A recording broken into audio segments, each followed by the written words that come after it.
Good morning mga uplines. Ako nga po pala si Christopher Nabalvis from Rojas City.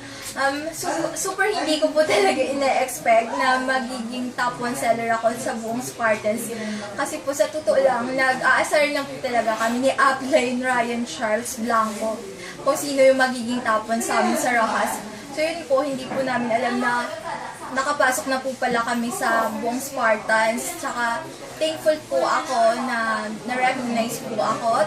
Tsaka thankful po ako sa mga uplines po namin. Kina Updan Lopez po, upline Darwin, Liza, Chad, upline Marjan, tsaka upline James, tsaka sa mga crosslines po.